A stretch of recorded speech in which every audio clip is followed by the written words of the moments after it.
Yes, yes. At 4:45 this morning, a vehicle with what we believe to be significant excessive speed is eastbound on Fitzgerald Road in South Lakeland. The driver loses control and he weaves all over the roadway, comes through this side yard and explodes into the house.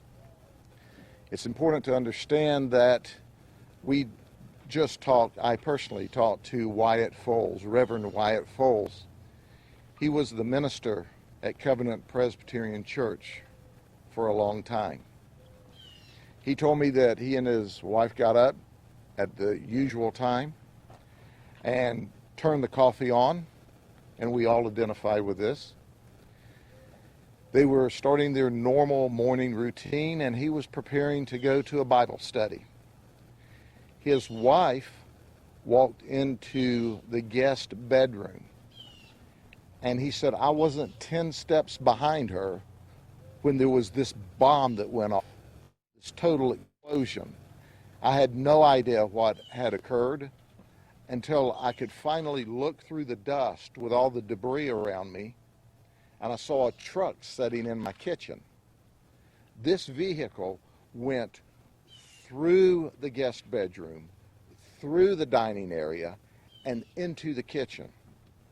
Unfortunately, Janice Foles was in the guest bedroom at the time. She had just walked into the bedroom not seconds before this event occurred, and she was killed instantly. We're here today doing an investigation with our traffic homicide unit.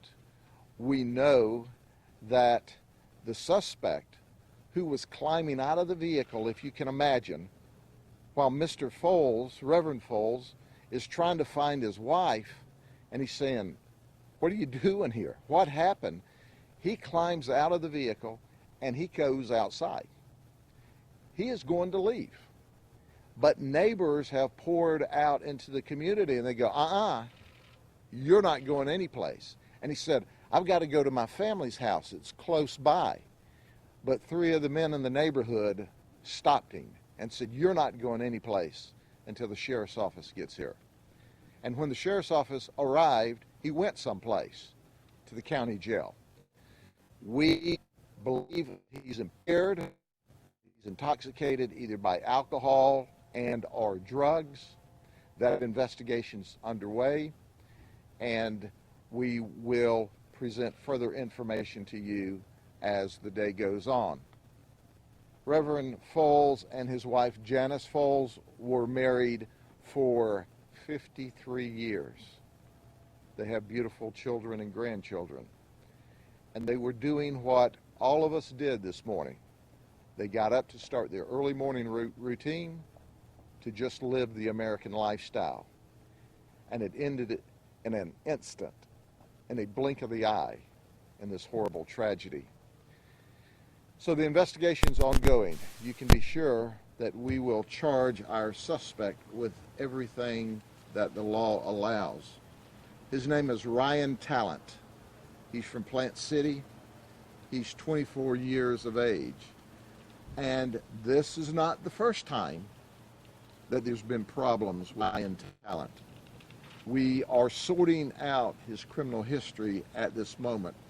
We are searching 2 different databases and we're getting conflicting information. So we will wait to give you his criminal history until we're sure of the exact charges. Ryan Talent, with his recklessness, changed the life of this beautiful family forever. And through the criminal justice system, we plan to change Ryan Talent's life. He's going to be held accountable according to the justice system. Talent, T-A-L-E-N-T? T-A-L-L-A-N-T. Sheriff, it's a tragic situation. How? Foles, F-O-L-D-S. Sheriff, it's a tragic situation. How is the husband doing? I mean, this is pretty heartbreaking. The husband is a Christian man and is strong in faith and has dealt with tragedies and death in his family before. And he explained to me that nothing in my life could prepare me for what happened to me this morning.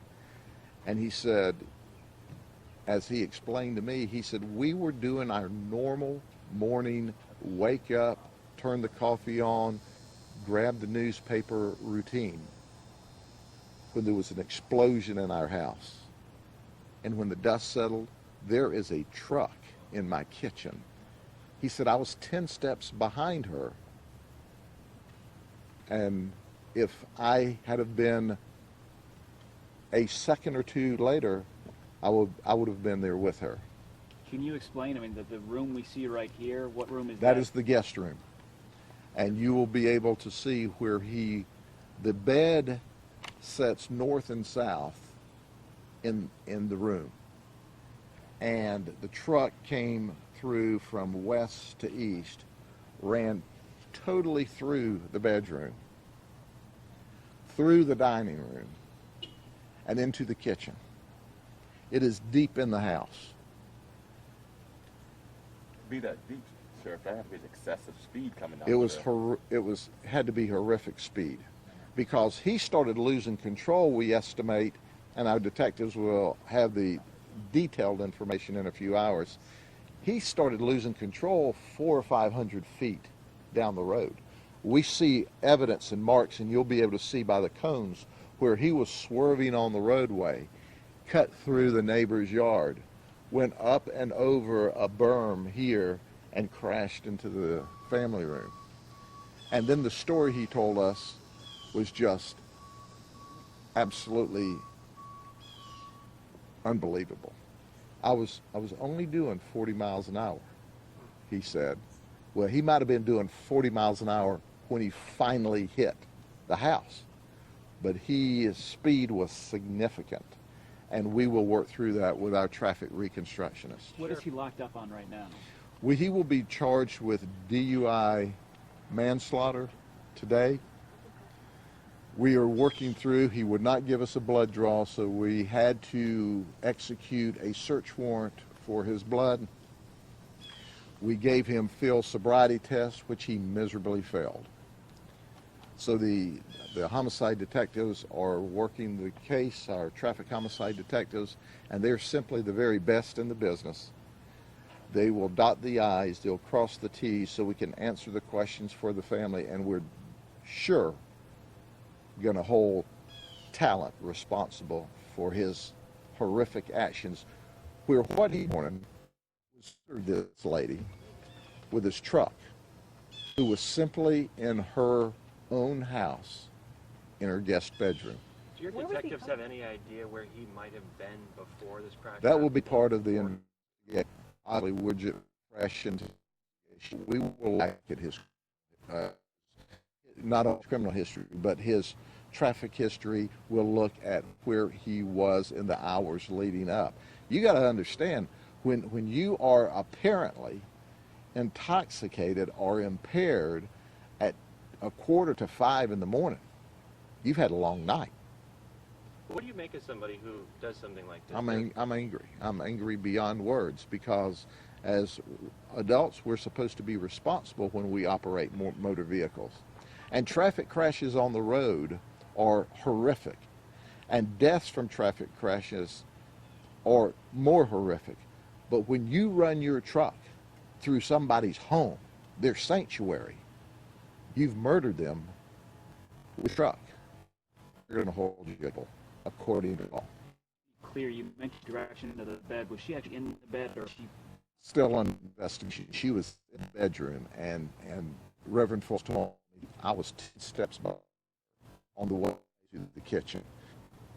The bed wraps behind the kitchen area. She was in That first room. yes. So she would have been hit right away. She was impacted immediately, and neighbors ran. He lived here since 1970. Neighbors are more than that. Their friends for decades. They rushed in to, one, stop our suspect from leaving, and two, to try to help her. And they were not able to help her. Grady, is he still involved in the Redeemer Presbyterian Church? And do you know if she has any involvement in that as well? I'm not sure what the current church. He is retired, from being a full-time minister. I don't know what his current status is, if he's, part-time filling in. Sheriff, speak to the likelihood. You said he was wobbling all the way down the road. It looks like he might only have a foot or two on either side of this tree to actually make it through there. Well, it appears to me he was out of control. When you look at this neighbor's grass, you see 4 distinct tire marks. So he was out of control when he came through the yard, across the road, and between the palm tree and the oak tree. I'm not sure how he got the truck in between the two of them, but he did. And then he went directly into the guest bedroom. Okay, thank you very much. On the sobriety test, Sir, do you have a number? How he fared? he failed miserably, is what? Got it. One more time on spelling of Talent's last name.